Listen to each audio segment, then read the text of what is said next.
नमस्कार दोस्तों, प्रस्तुत है श्रीमद् भागवत गीता का अगला भाग।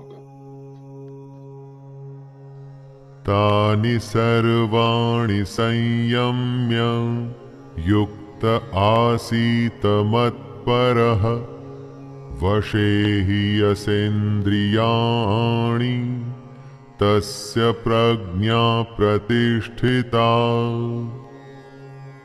इंद्रियों को वश में करके भगवान को ध्यान में रख जो बैठता है, अपने कर्म अपने कर्तव्य में जो ध्यान लगाता है, उसी की बुद्धि स्थिर हो जाती है। वो ईश्वर अपने लक्ष्य के समीप हो जाता है। दोस्तों, अगली बार आप कुछ भी करें ना, तो ये देखिएगा कि वो काम आपकी इंद्रियां आपसे करवा रही हैं या आपका कर्म वो करवा रहा है। आप खुद ही समझ जाएंगे कि श्री कृष्ण क्या कहना चाहते हैं। इंद्रियों के वश में न होकर उन्हें अपने वश में करने पर ही आप अपनी बुद्धि को स्थिर कर पाएंगे। ध्यायतो विषयान् पुंसः संगस्तेषुपजायते संगात् संजायते कामः कामात् क्रोधोऽभिजायते। विषयों के बारे में अर्थात इच्छाओं के बारे में सोचते रहने से उसमें आसक्ति हो जाती है और आसक्ति से उन विषयों की कामना उत्पन्न होती है, और जब वो कामना पूरी नहीं होती तो क्रोध उत्पन्न होता है।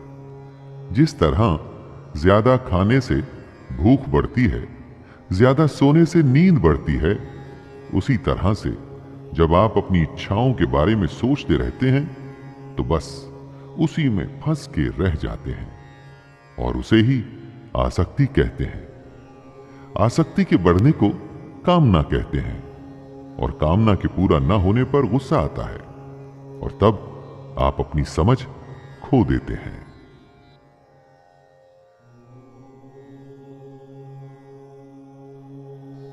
क्रोधात् भवति सम्मोहः सम्मोहात् स्मृतिविभ्रमः स्मृतिभ्रंशात् बुद्धिनाशो बुद्धिनाशात् प्रणश्यति।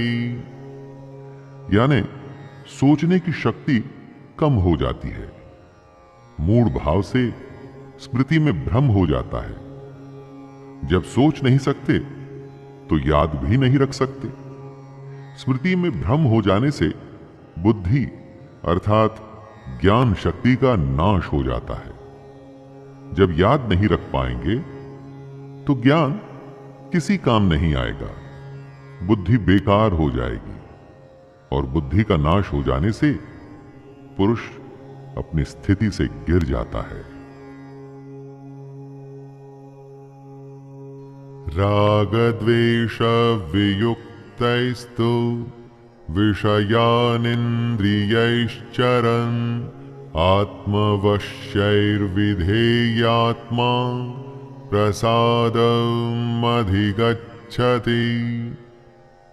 जो अपनी इच्छाओं को, अपनी आसक्तियों को अपने नियंत्रण अर्थात कंट्रोल में रख पाते हैं, दोस्ती शत्रुता गुस्से या प्यार के बिना अपनी इंद्रियों को भटकने नहीं देते, वो अंतःकरण की प्रसन्नता को प्राप्त होते हैं। ऐसे लोगों को बाहरी नहीं, हार्दिक और अंदरूनी प्रसन्नता होती है। आनंद, खुशी, शांति कहीं बाहर नहीं होती दोस्तों, वो तो हमारे अंदर होती है, और हम उसे ढूंढते बाहर हैं। इसलिए ऐसा कहा गया है कि मोह को कहां ढूंढे रे बंदे, मैं तो तेरे पास। प्रसादे सर्व दुःखानां हानिरस्योपजायते प्रसन्नचेतसो ह्याशो बुद्धिः पर्यवतिष्ठते। अंतःकरण की प्रसन्नता होने पर, अंदर से प्रसन्न होने पर दुख खत्म हो जाते हैं, और ऐसे प्रसन्न चित्त कर्म योगी की बुद्धि शीघ्र ही सब ओर से हटकर एक परमात्मा में ही भली भांति स्थिर हो जाती है। दोस्तों, आप अपने लक्ष्य के बारे में सोचिए, प्रयास करिए कि उसे सबसे अच्छा, पूरी दुनिया में दी बेस्ट, सबसे श्रेष्ठ उसे कैसे कर सकते हैं और उसे पूरा करने में लग जाइए। फल का मत सोचिए कि लक्ष्य पूरा होगा कि नहीं, बस उसे करते रहिए और फिर देखिए कैसी मानसिक शांति और सुकून मिलता है आपको। नास्ति बुद्धिरयुक्तस्य न चायुक्तस्य भावना न चाभावयतः शांतिर्शान्तस्य कुतः सुखम। जो पुरुष अपने मन या अपनी इंद्रियों को नहीं जीत पाते, उनमें निश्चयात्मिका बुद्धि नहीं होती, यानी कि वो स्पष्ट और सटीक निर्णय नहीं ले पाते। ऐसे मनुष्य के अंतःकरण में भावना भी नहीं होती। भावनाहीन मनुष्य को शांति नहीं मिलती और शांति रहित मनुष्य को सुख कैसे मिल सकता है। बीमार आदमी क्या अच्छा खाना और क्या बुरा खाना, उसे कुछ अच्छा नहीं लगता। जो अंदर होता है वो बाहर आता ही है। जब आपके अंदर शांति नहीं होगी तो आप आनंद कभी भी प्राप्त नहीं कर पाएंगे।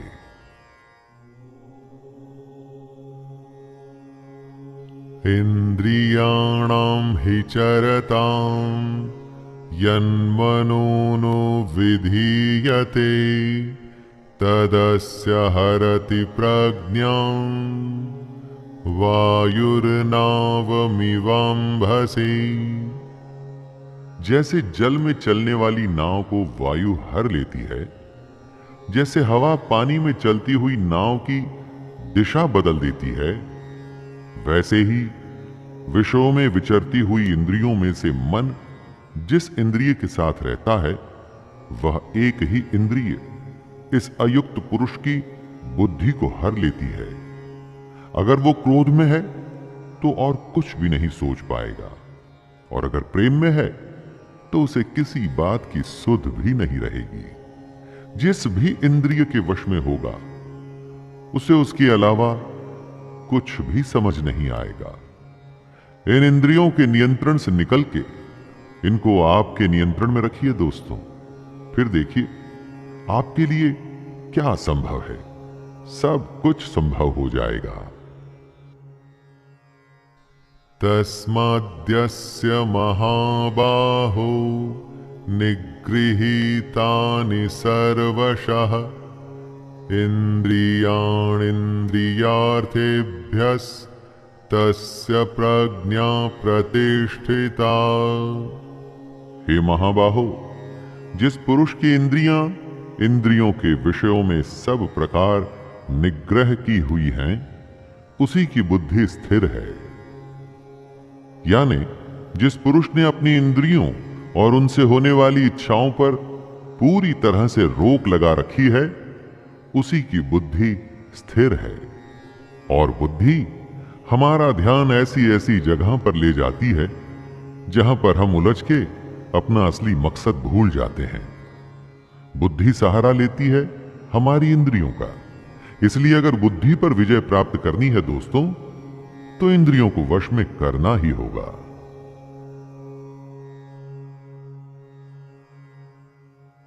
या निशा सर्वभूतानां तस्यां जागर्ति संयमी यस्यां जाग्रति भूतानि सा निशा पश्यतो मुनेः। संपूर्ण प्राणियों के लिए जो रात्रि के समान है, उस नित्य ज्ञान स्वरूप परमानंद की प्राप्ति में स्थित प्रज्ञ योगी जागता है।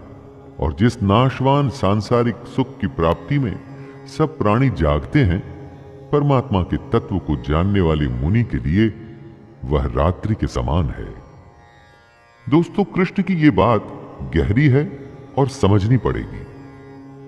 जो सबके लिए रात है, उस रात में योगी परमात्मा के लिए ज्ञान के लिए जागता है और साधना करता है, और जो सबके लिए सांसारिक सुख है, जिसके लिए संसार में हर कोई जागता है, वो सुख योगी के लिए रात के समान है। जब सब सोते हैं तो मेहनती बच्चा रात में जाग के पढ़ता है और परीक्षा में वो ही अव्वल आता है।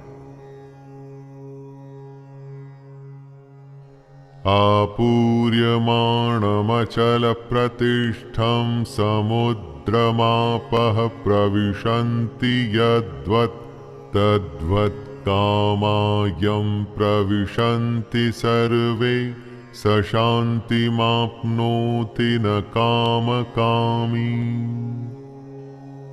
जैसे नाना प्रकार की नदियों के जल सब ओर से परिपूर्ण अचल प्रतिष्ठा वाले समुद्र में उसको विचलित न करते हुए ही समा जाते हैं, वैसे ही सब भोग जिस स्थित प्रज्ञ पुरुष में किसी प्रकार का विकार उत्पन्न किए बिना समा जाते हैं, वही पुरुष परम शांति को प्राप्त होता है, भोगों को चाहने वाला नहीं। नदियां समुद्र को विचलित अर्थात उसे डिस्टर्ब नहीं करती, उसी तरह से स्थिर बुद्धि वाले पुरुष में सारी इच्छाएं, सारे भोग समा जाते हैं और उसे विचलित नहीं करते। कई बार किसी के कहने पर आपको बुरा लगता है और आप अपना आपा खो देते हैं, इसका मतलब आपका अपने ऊपर नियंत्रण नहीं है। ऐसा समुद्र बनिए जिसमें कोई भी नदी किसी भी तरह की गाली या कोई कमेंट आपको कभी भी विचलित न कर पाए। विहाय कामान्यः सर्वान् पुमांश्चरति निःस्पृहः निर्ममो निरहंकारः स शान्तिमधिगच्छति। जो पुरुष संपूर्ण कामनाओं को त्याग कर ममता रहित, अहंकार रहित और स्पृहा रहित हुआ विचरता है, वही शांति को प्राप्त होता है, अर्थात वो शांति को प्राप्त है। कामना का, इच्छा का त्याग करना है, उससे मोह नहीं रखना है, घमंड नहीं करना है, दुनिया में रहकर भी दुनिया से अलग रहना है। ऐसे ही इंसान को शांति प्राप्त होती है। कामयाब वही होता है जो परेशान हुए बिना अपनी धुन में, अपने काम में लगा रहता है। सफलता उसी के ही पांव चूमती है। एषा ब्राह्मी स्थितिः पार्थ नैनां प्राप्य विमुह्यते स्थित्वा स्यामन्तकालेऽपि ब्रह्म निर्वाणमृच्छते। हे अर्जुन, ये ब्रह्म को प्राप्त हुए पुरुष की स्थिति है। इसको प्राप्त होकर योगी कभी मोहित नहीं होता और अंतकाल में भी इस ब्रह्म स्थिति में स्थित होकर ब्रह्मानंद को प्राप्त हो जाता है। दोस्तों, कृष्ण अर्जुन को बता रहे हैं कि जो पुरुष ऐसा करने में सफल होता है उसे ब्रह्म की प्राप्ति होती है। ब्रह्म का अर्थ है सबसे बड़ा सत्य, इससे आगे कुछ भी नहीं होता। कृष्ण कहते हैं कि ये जो सारे लक्षण हैं उन लोगों के हैं जो अपनी बुद्धि को स्थिर रखकर अपने लक्ष्य को प्राप्त करते हैं। स्वाभाविक है कि अगर इन बातों को हम भी अपने जीवन में उतार लें तो हम भी अपने लक्ष्य से कभी दूर नहीं रहेंगे। दोस्तों, ये था गीता का दूसरा अध्याय, सांख्य योग। इस अध्याय में श्री कृष्ण ने कर्म को समझाया, उसके प्रति हमारे उत्साह को बढ़ाया और ये समझाया कि सिर्फ और सिर्फ कर्म में ही अपना ध्यान रखना और किसी भी बात में नहीं। दोस्तों, अभी के लिए इतना ही। आगे की कथा अगले भाग में। और दोस्तों, अगर आपको मेरा यह छोटा सा प्रयास पसंद आ रहा हो तो कृपया चैनल को सब्सक्राइब करें, वीडियो को लाइक करें और ज्यादा से ज्यादा शेयर करें। धन्यवाद। जय श्री कृष्ण।